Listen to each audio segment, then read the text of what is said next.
Join us now is Republican Congressman Mike Turner of Ohio. He sits on the Oversight and Government Reform Committee. Congressman Turner, thank you so much for coming on. First, I just want to get your reaction to what we just heard from Susan there. She says that lives are being lost because of this move and that Russia and China are going to now fill the vacuum left behind. What do you say? Well, certainly this is disruptive, but you have to understand, we, have to get control overall of our budget and of our spending. This is essential. We cannot continue to operate in the manner we are. We are trillions and trillions of dollars in debt because of really irresponsible ways in which we have managed and operated the federal government. Secondly, we really have to get the government to be more responsive to the senior leadership, the senior policy leadership. And what we certainly found in the last Trump administration is that it took years before even portions of the government were responsive to senior leadership. In this instance, what we're trying to do, and what I think the leadership of the Trump administration is trying to do, is trying to find ways in which, certainly in the area of foreign policy, as you're hearing from Secretary of State Marco Rubio, how are we going to make certain that this responds to the Secretary of State? Now, in doing so, it's going to be disruptive. I don't believe lives are being lost, but I do believe, and certainly Americans have an understanding that a lot of their aid, as it's being distributed, sometimes doesn't really get distributed in a manner where it's clear that this is America that is distributing it. Sometimes we don't win against China and Russia and other countries in that message of where America is present and where America is making a difference. But we need to make certain that it is America that is there, and that we are establishing those relationships, that it is our goals and objectives that are being achieved. And sometimes it has to be disruptive as we review those processes to make certain that they're being responsive. And you're saying that, it is disruptive. That is true. But there's a real question here. Is this the right way to go about this? A lot of Americans want there to be, a weeding out of fraud, abuse, and waste in the government, right? But is this the right way? You have the White House now targeting up to 10% of the federal workforce. That would be up to 200,000 people let go. Now you have the CIA notice offering buyouts to all of its workers. And these are different issues. I mean, the issue of foreign aid and TB vaccines, and the issue of personnel workforce, in Washington. All of these are different issues, but they are issues all that need to be addressed, because some of them are spending, some of them are policy, some of the manner of how we do business. All of these things are issues that we need to address, and we need to do it. You can't just wait and have them all get in line. We need to do them all at once. Okay, so there are different issues, but guess who is at the helm of doing a lot of this, right? That would be Elon Musk. He is a tech billionaire, richest man in the world, wielding a ton of influence on this administration. Trump confirmed that Musk has access to the Treasury Department's financial payment system, which sends out money on behalf of the entire federal government. He has a view only, the White House says. He's been leading the charge, dismantling parts of the federal government. Are you comfortable with Musk's role as an unelected person who has billions of dollars before the federal government and the Trump administration, and how he's doing this?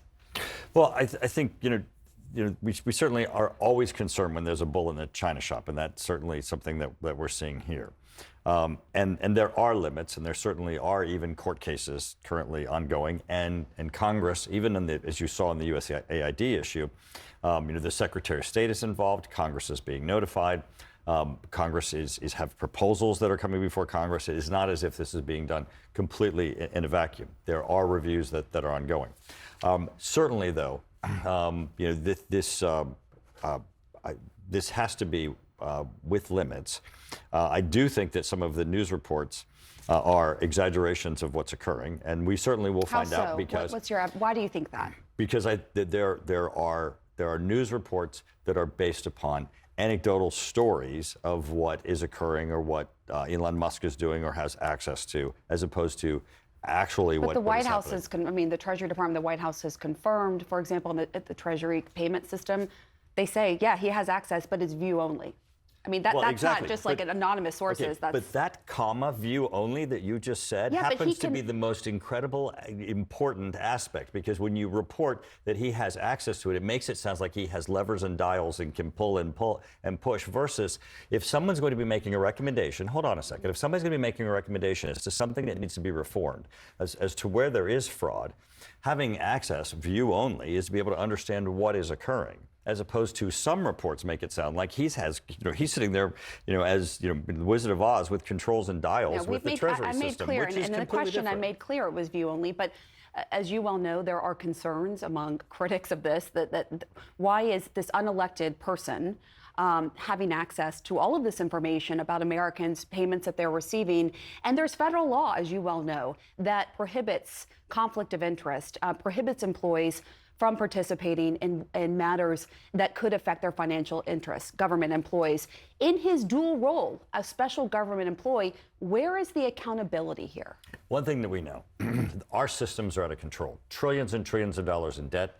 There's fraud throughout the system, and we're trying to get a handle on this. And to the extent that view only, that portions of the system needs to be reviewed so that we can understand what reforms need to be put in place, we need to do this, and we need to do it quickly, because we're bleeding. I mean, as a federal system, the manner in which we have money going out the door, where we need to find out how can we control these systems, get control over the federal budget, so that we can.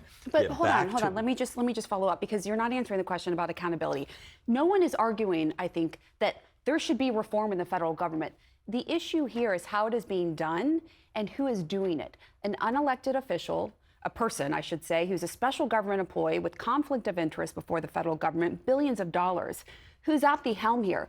As a member of the Oversight Committee, what are you going to do I believe that to there are make sure checks- he's held accountable and to make sure that he's not abusing his power here? I believe that there are checks and balances in the system. I do not believe that it's being reported accurately as to where those checks and balances are. And I believe that many times that little comma of like view only gives people the impressions that people are running amok in government, and they're not.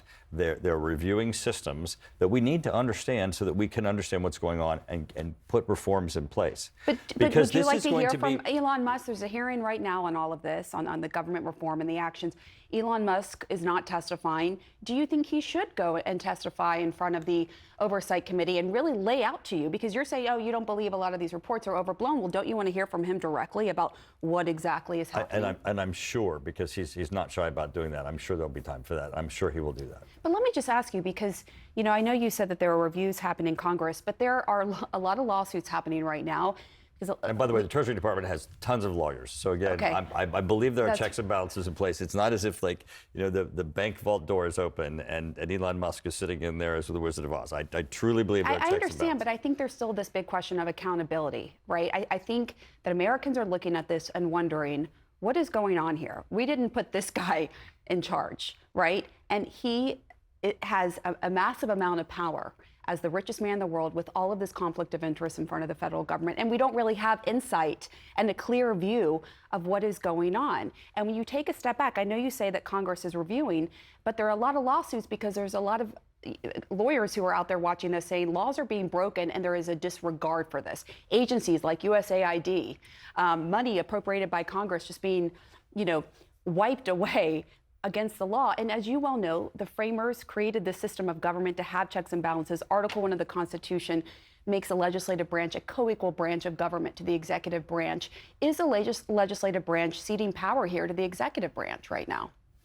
Well, you said a lot there, none of which yet has been determined. This What is hasn't a been determined of process. what I said? Well, you said against the law. You actually are. No, I actually- said lawyers. I said lawyers have I've argued that.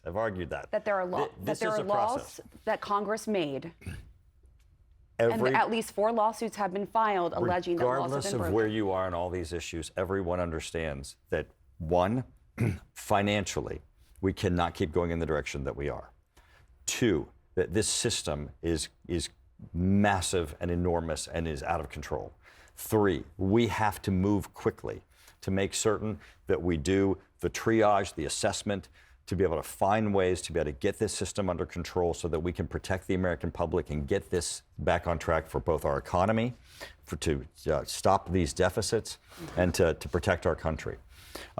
This is going to be messy and sloppy and not pretty, but it's not going to be illegal, and it's not going to be and it's going to be, in the end, the process that everyone wants, and that is, let's get this country back on track where we're living within our means, and that we have a system that that financially protects our economy. But you said move quickly, and I know we have to go, but can Congress move quickly enough to do the checks and balances that you were given the power to do, and hold the certain people accountable? Can you move quickly? Because this is happening very fast. Can you do your job, your checks and balances job, as quickly as it is moving? Absolutely, but we need the media to help us and make certain that you use those commas and explain actually what's happening. We're sticking to the facts here on this show, and I'm very clear on the context. If you don't explain what's happening, people believe that people are running amok in ways that they're not. I understand your point, and your point is well taken. I've made very clear that I'm putting the important context